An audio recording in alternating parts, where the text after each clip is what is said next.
자, 오늘은 짬뽕말을 한번 만들어 보겠습니다.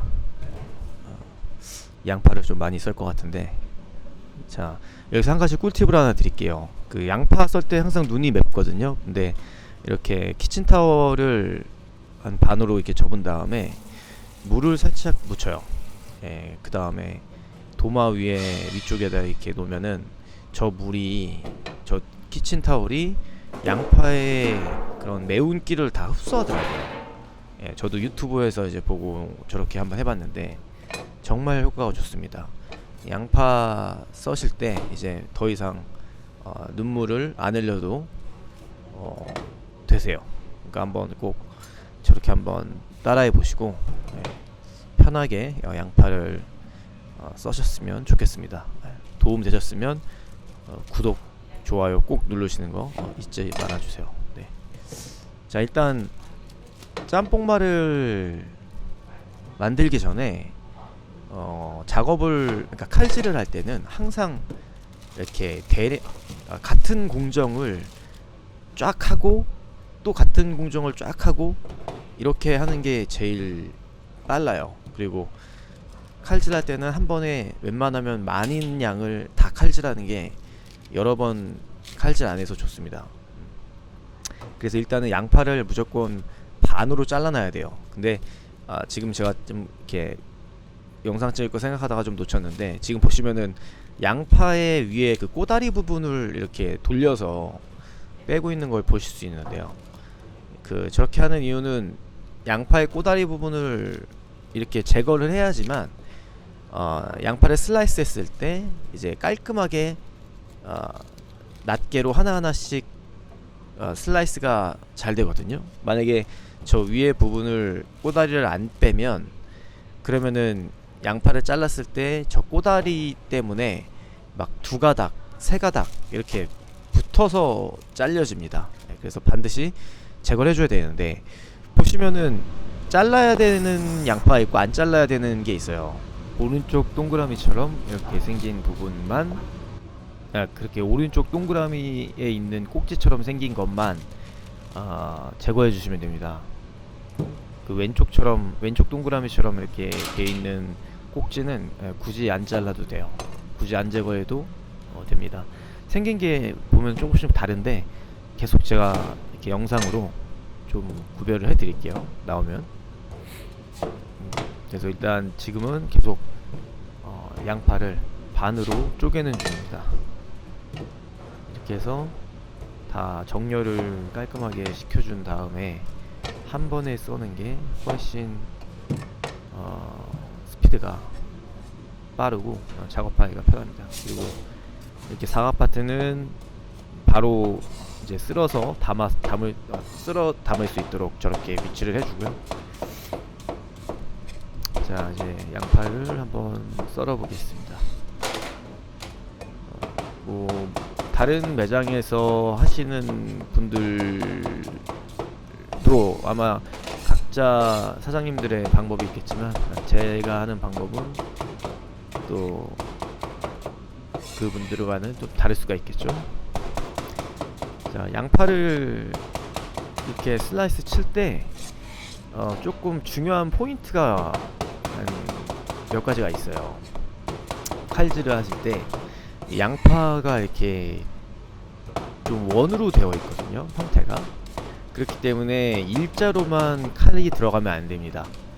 일자로만 그냥 칼을 내리치는 것보다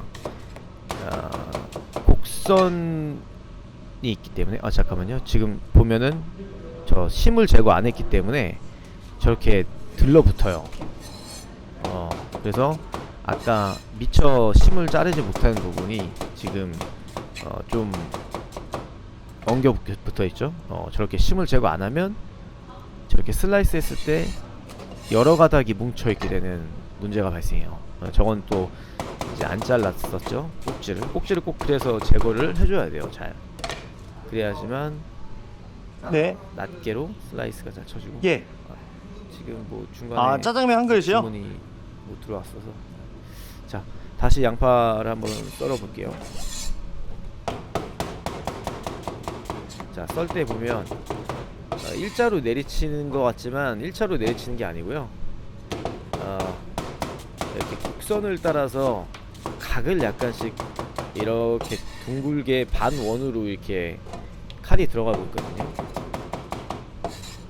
화면에 잘 담기는 것 같지는 않은데, 그리고 지금 제거를 한 장 했죠. 그 맨 양파의 윗부분을 약간 투명색처럼 양파가 그 맨 위에 껍질 같은 게 맨 윗부분이 약간 눌려져 있으면 저기서 물이 나와요. 예, 저거 약간 저런 거는 제거를 해줘야지 좀 더 보관할 때 오래 보관할 수 있습니다.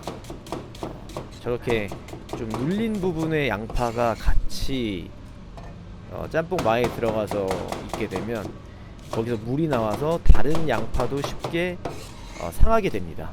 네, 그렇기 때문에 반드시 위에 한 장 위에 부분에 이렇게 약간 눌리거나 약간 언 부분이 있으면 투명색으로 좀 나타나거든요. 네, 그런 거는 웬만하면 제거를 해주신 다음에 칼질을 하는 게 좋아요. 네, 지금 설명하는 것처럼 곡선이 있거든요. 그래서 칼이 사선에서부터 조금씩 직선이 된 다음에 다시 사선으로 이렇게 해야 돼요. 지금 손가락으로 제가 지금 표시를 했는데요. 네, 뉘어서 처음에는 약간 45도 사선으로 싹싹싹싹싹싹싹 잘라주다가 맨 윗부분에서는 다시 수직으로 내려치고 다시 곡선인 부분은 45도 뉘어서 칼질을 해줘야지 예쁜 모양으로 일정하게 슬라이스가 됩니다. 그리고 항상 손은 항상 조심하시고, 엄지손가락을 다치는 분이 많은데 지금 사진을 영상에서처럼 엄지손가락을 항상 숨겨줘야 돼요. 그 나머지 네 손가락 뒤에. 네, 중요합니다. 칼을 한번 잘못 써서 손가락이 베이게 되면 설거지를 못할 뿐만 아니고 정말 영향이 많거든요. 그리고 지금 손목 스냅을 이용해서 칼질을 해야지 칼질을 오래 할 수 있어요. 이게 웬만하면은 저는 그 헤드의 칼의 앞부분 헤드 부분을 좀 사용하는 편이거든요. 보면은 우리가 골프를 칠 때도 그 골프 헤드의 무게를 느끼면서 원심력을 이용해서 치거든요. 손의 힘을 좀 덜 쓰고, 이 칼도 마찬가지입니다. 약간 앞쪽 부분 헤드 부분을 사용해서 이 무게 중심을 한번 느껴보세요. 이렇게 헤드의 무게를 느끼면서 이렇게 손목으로 슥슥슥슥 스냅을 이용해서 쳐야지 더 힘을 안 들이고 오랫동안 칼질을 할 수가 있어요. 칼도 또 잘 들기도 하고. 네. 그리고 지금은 이제 양판 당근인데 저는 이제 그냥 채로 씁니다. 저런 채 기계가 있는데 장비 저런 게 있는데 굳이 칼질로 어렵게 하지 마시고요. 그냥 저런 도구를 이용하면 훨씬 쉽게 채를 쓸 수 있으니까 굳이 어렵게 칼질로 하실 이유가 없습니다. 네. 물론 할 줄 알면 좋습니다. 근데 약간 당근은 좀 딱딱하기도 해서 저렇게 채칼을 사용하면 아주 편하죠. 그리고 이제 저는 짬뽕 마에는 무조건 배추를 넣는데요. 짬뽕 마 하나를 만들 때 그 배추의 4분의 1개, 큰 거는 4분의 1개를 사용해요. 이건 좀 큰 배추라서 4분의 1개고, 꼬다리를 먼저 날린 다음에 이 줄기 부분은 좀 두껍기 때문에 식감이 좀 너무 아삭해요. 그렇기 때문에 조금 얇게 썰어주는 편입니다. 저렇게 보시면 좀 얇게 썰죠, 마치 양파처럼. 근데 이제 줄기 부분에서 약간 이파리 쪽으로 올라오다 보면 다시 또 식감이 좀 연해져요. 식감이 좀 얇아지기 때문에 조금 두껍게 잎부분은 그렇게 해서 식감을 좀 더 잘 살리고 또 좀 보관을 오래 할 수 있도록 저렇게 해주는 편이에요. 그리고 이제 섞는 과정이고요. 섞는 과정에선 그냥 뭐 마음대로 섞으셔도 될 것 같아요. 자, 오늘은 그러면 이제 짬뽕말을 한번 만들어 봤는데요. 자, 이제 냉장고에 넣기만 하면 됩니다. 자, 다음에는 그러면 더 좋은 꿀팁을 공유하도록 하겠습니다. 대신에 꼭 그 좋아요랑 구독 눌러주세요. 네, 감사합니다. 다음에 한번 또 뵐게요.